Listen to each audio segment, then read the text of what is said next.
strong female characters, and the stories are very often from their point of view.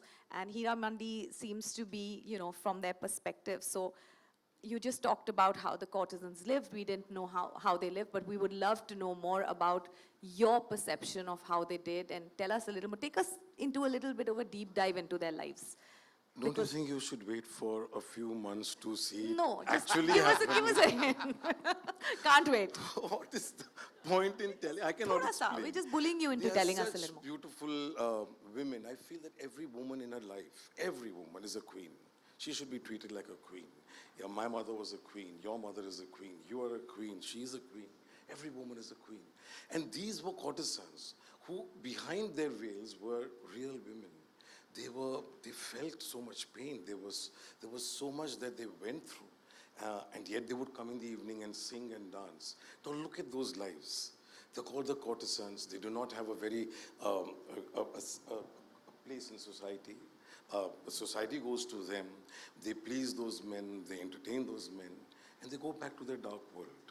And once the prime time is over, the courtesan is dead and over, she's forgotten. So how are you going to, what about those jewelry that they wear and the makeup they wear and try and disguise and camouflage all the anguish that they feel? This is what is being told through the series, and these wonderful women have performed so beautifully. They're such nuanced performances. Manisha and me did the first film together called Khamoshi, which was Ladies about... and gentlemen, Manisha Koirala in the yeah. house. That's silence for you. She was first film. Yeah, so right from my first film, she played a strong character, where she played a daughter to hearing impaired parents who didn't want to let her go. A similar theme in Koda also, but that was 25 years ago. To Nandini, to Parvati, to Rani's character in Black, they were all strong women. I feel all directors that I have loved, Raj Kapoor, Yash Chopra, K. Asif Saab, Mehboob Khan Saab, Bimal Roy Saab, Guru Dutt Saab, they were all who told beautiful women's stories. They understood that she's a creator of man, and therefore she needs to be given a place in literature, in cinema, in art, in every which way. So these were the great filmmakers, V. Shantaram. They always told stories of women. They were not telling necessarily stories of men. So if there's a Bajirao, there's a Mastani also for me. So as long as there is no Mastani, I would not make Bajirao. So as long as there is no Padmavat who holds fort and fights that war and goes into fire, I would have not made that film.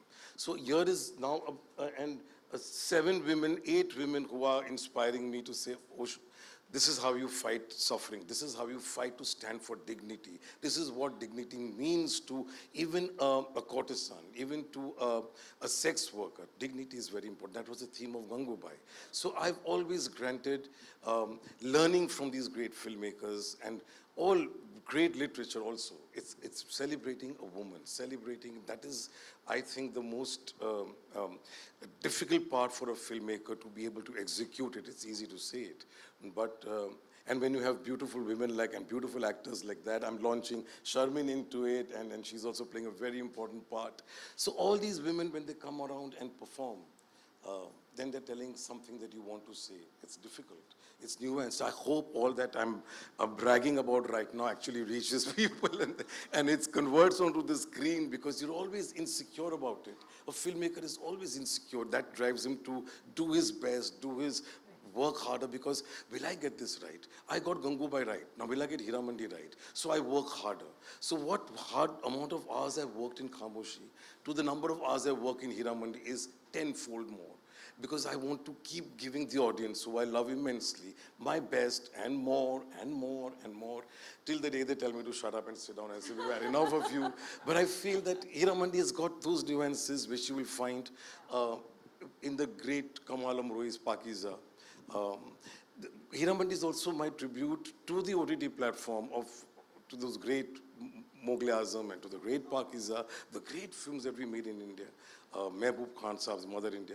Hira Mandi will actually be that tribute to them. So. Oh my God, cheers to that. All I can say, ladies, is if there was a country for women, we'd want Sanjay to be president. Really, honestly. Yeah, nobody thinks about us. This is great. Absolutely. It's Yeah. fantastic. Okay, so here, I'm going to I have 5 or 4 rapid fire questions. Still Are you more? game?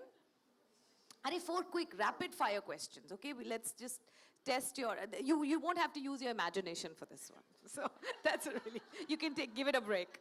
All right. For you, your stories. Okay, let me tell you that. Let me ask you first. Then he's having water. Okay, give him some you, water. so you create stories that have inspired many. What inspires you? One word answer. One, One. creation. Okay. So something from nothing, something spectacular from your mind to the screen. It's amazing. What is the last thing that you watched or read that you loved and felt moved by? I'm going to give you two. Netflix picked up a film at Sundance this year called Fair Play. Earlier when I was talking about the art of storytelling and the new way of consuming, this is a movie that basically sets a hook with the audience in the first 5 minutes. The first 5 pages of the script took you on a ride with this couple that you're going to spend the next 2 hours with, that in the first 5 minutes you said, I am all in with these two. I cannot wait to see what happens to them. So that was really incredible. And a topic that has not been really addressed in film, so I'm really excited about that. That's a little ways off. And then on Netflix, this is not just a plug, I really was incredibly moved by our documentary, Romantics, because We loved it too. I've spent so much time and energy really trying to understand the history of and the connection of Indian cinema and the Indian culture, and it really connected the dots for me in a way that I never had experienced before. And to understand, I got this understanding. If you think about everything that we do in our programming in India, just think about it even recently with things like Class that's on right now. I know there's a couple of Class fans Yes, here. absolutely. That's what I'm watching. Major Manjnu, and they think the range of what's being out there, and the way that it was described which seemed so perfect, which is, it's like thali is the word, right? The food, a little bit of it, a little bit of this, a little bit of that, and when you see that in many cultures, a movie has to be a drama or a horror movie or a love story or a musical. And in India, it could be all those things at the same time, and it's so cool. And it also reminded me, which was maybe my first introduction to India cinema was Dog. And that movie for me, I didn't know how important it was to the culture until I saw this documentary we did.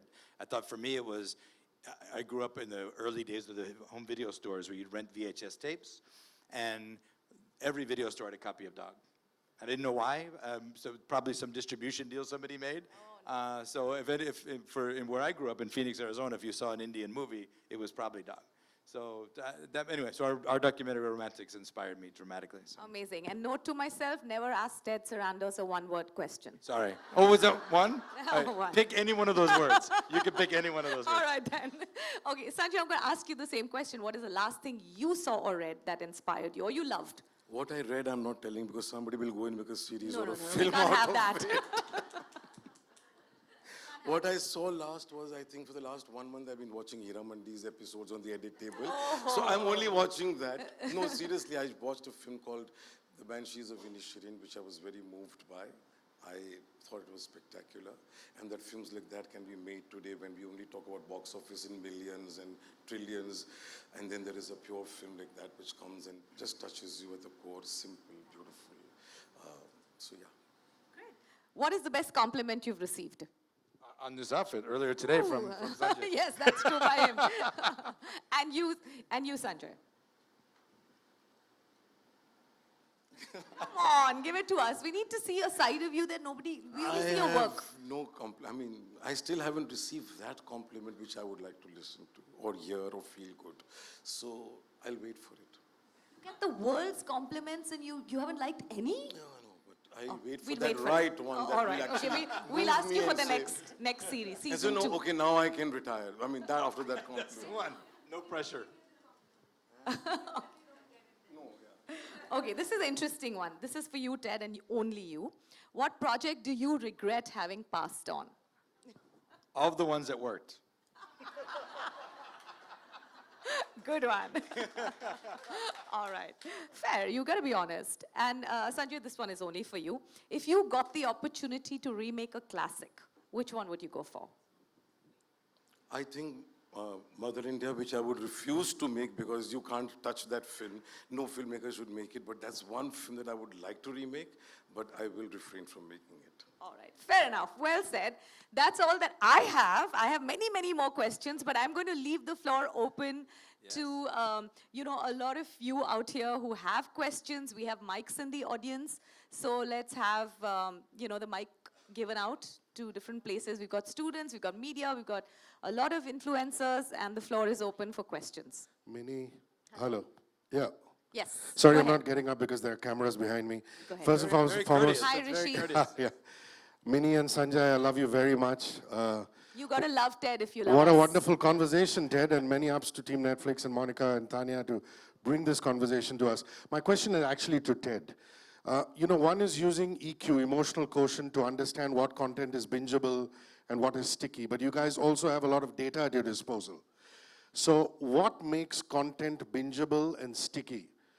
Not just with emotions, but with data, which is the new oil, all the stuff that you come together with. If you could just underline the factors, that'll help us. Thank you. Look, I think data is a tool. It's not anything but. It helps you understand something. There's a kismet and a magic that happens in the storytelling that is not captured in the data ever. You see this and say, oh, that's going to be that. Data is very good at telling you some version of what you already did. But when you're trying to take on something you've never seen before, never recreated before, the data is of no use to you at all. I do think there's something around the thing to where people hang. You can start seeing that in big numbers when people are watching and maybe giving up on something around the same time or whatever. So you can get some sense of the rhythm of the storytelling and the connectivity